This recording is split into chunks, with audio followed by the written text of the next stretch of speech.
Hello, it's me Barira. In today's topic, we will discuss about noun as a subject, noun as an object, and noun as a object complement. यानी आज के lecture में मैं आपको बताऊंगी कि noun as a subject कैसे use करते हैं, नाउन एज अ ऑब्जेक्ट कैसे यूज़ करते हैं, इसी तरीके से नाउन एज ऑब्जेक्ट कॉम्प्लीमेंट के तौर पर कैसे यूज़ करते हैं। फर्स्ट ऑफ ऑल हम पढ़ेंगे noun as a subject. Every sentence must have a subject and that subject will always to be a noun.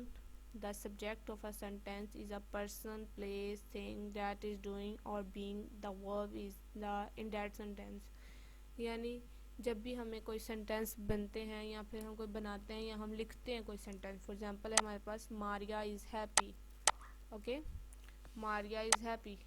अब इस सेंटेंस में क्या होगा कि मारिया जो होगा वो क्या है, सब्जेक्ट है हमारे पास। सब्जेक्ट हमारे पास नाउन होता है और ये नाउन हमारे पास क्या आ रहा है, नाउन इज़ अ पर्सन। ये किसी पर्सन का नेम आ रहा है। मारिया हमारे पास क्या है, नाउन एज अ पर्सन। ठीक है, तो नाउन हमारे पास सब्जेक्ट है और उसके बाद हमारे पास आता है वर्ब जो है वो इज़ है और ऑब्जेक्ट हमारे पास हैप्पी है, यानी मारिया हैप्पी है। इस सेंटेंस में जब हम नाउन को देखेंगे वो सब्जेक्ट के तौर पर उसको यूज़ करना है, तो मारिया इज़ हैप्पी। ये एग्जाम्पल बिल्कुल करेक्ट है इसकी।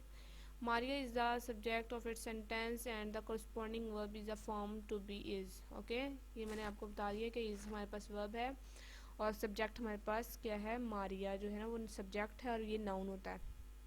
उसके बाद हमारे पास है topic noun as an object। noun object के तौर पे हम कैसे यूज़ करते हैं।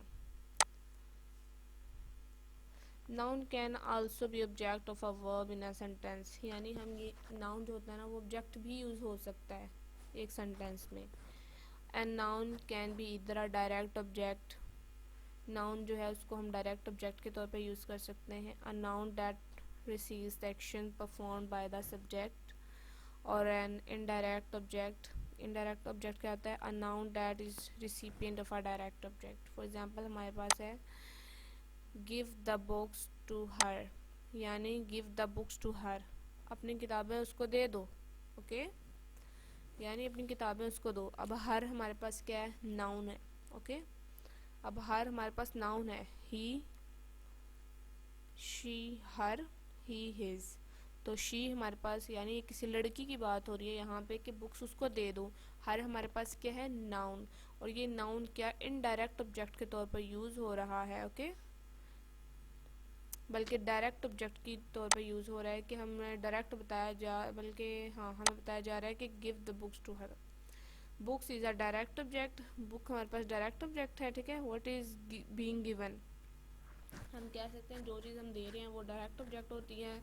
And her is indirect object, और हर क्या है हमारे पास, इनडायरेक्ट ऑब्जेक्ट जो चीज़ उसको ले रही है। Who the books are being given, यानी बुक्स किसको दी जा रही हैं वो इनडायरेक्ट ऑब्जेक्ट है और कौन बुक दे रहा है वो हमारे पास डायरेक्ट ऑब्जेक्ट है। तो हम नाउन को एक इनडायरेक्ट के तौर पर भी यूज़ कर सकते हैं, डायरेक्ट ऑब्जेक्ट के तौर पर भी यूज़ कर सकते हैं।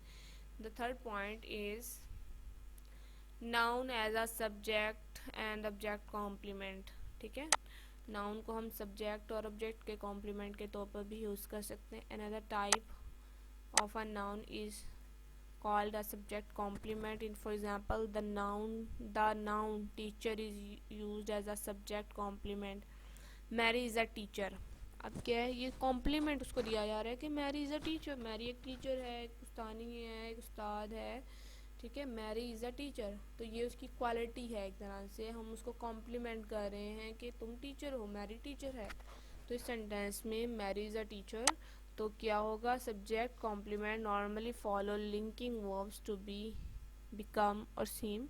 अ teacher is that what Mary is. तो इसमें हम कह सकते हैं कि सब्जेक्ट कॉम्प्लीमेंट, कॉम्प्लीमेंट के लिहाज से मैरी तो सब्जेक्ट है और नाउन है, और कॉम्प्लीमेंट जो है वो उसका टीचर है। A related usage of noun is also called object complement. For example, I now pronounce you husband and wife. A priest said, एक निकाह खां जो है वो प्रोनाउंस कर रहा है कि मैंने प्रोनाउंस कर दिया you are husband and wife. तो इसमें husband and wife are noun use to be object complement in this sentence. ठीक है, और उनको ऑब्जेक्ट कॉम्प्लीमेंट के तौर पर यूज़ किया गया है, यानी उनको प्रोनाउंस किया गया है, उनको एक कॉम्प्लीमेंट्री यानी उनको एक खुशखबरी सुनाई गई है या फिर उनके साथ एक गुड न्यूज़ जो है वो अटैच की गई है, तो उसको हम कॉम्प्लीमेंट कहते हैं। तो इसमें आई जो प्रीसेट है वो प्रोनाउंस कर रहा है, I pronounce you husband and wife are used as a complement. Verbs that denote making, naming, creating are often followed by the object complement. Okay, I think you will better understand the lecture which I delivered today. आज मैंने आपको पढ़ाया कि noun as a subject, noun as a object and noun as a subject object complement. So thank you for watching my lecture.